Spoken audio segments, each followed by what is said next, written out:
Бейиш нуру.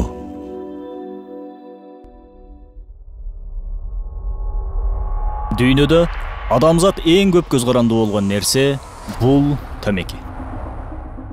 Дүйнө жүзү боюнча 1 миллиард 300 миң адам тамеки тартат. Кыргызстанда болсо жылына 12 миң киши тамекиден көз жумат. Биз үчүн башка жаман адаттарга караганда анча деле коркунучтуу эмес сыяктуу көрүнөт бул тамеки. Бирок учурда аны токтотуу өтө кыйын болууда. Миллиондогон чыгымдарды талап кылган проекттер да бул көйгөйдүн алдын ала албай жатат. Келиңиз, тамекиге бөгөт коюу үчүн олуттуу бир проекттин үстүндө иштеп жатканыбызды элестетели. Мисалы, Ноокат району. Ноокат районун бүтүндөй тамекиден тазалоо үчүн 100 кишиден турган адис топту жөнөтөлү. Арасында күчтүү психолог, философ, социологдор бар.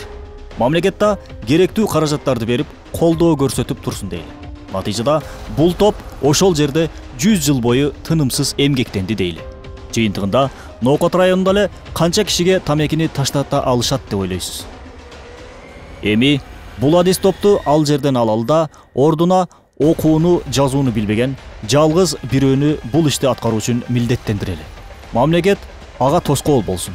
Милиция кызматкерлери массалык маалымат каражаттары менен ага бүтүндөй баары бут тосушуп каршы турушсун дейли. Ал бир эле Ноокатка эмес, бүтүндөй Кыргызстан, балким бүтүндөй Орто Азияга тамекини таштатууга аракет кылсын. Бул киши жогорудагы топ жетишкен ийгиликке жете алабы? Албетте жок. Бул иш эч мүмкүн эместей туюлат сыртынан карасаң. Ушул күнгө чейин мындай ишти кылган бирөө бар бекен деген ой келдиби? Ооба, бар. Атүгүл мындан да оор милдеттерди аркалаган ал адам. Адамзат тарыхында эң эле бузуку адаттарды карманган өтө өжөр, жапайы коомду асфала сафилинден, башкача айтканда эң төмөн даражадан алайы илийинге, башкача айтканда эң жогорку улуу даражага чыгарды.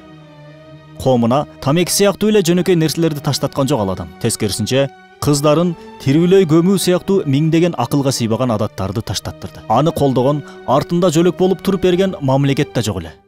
Тескерисинче, бүткүл душмандар ага каршы тил бириктиришкен эле. Барган жерлеринде таш параңга алынды.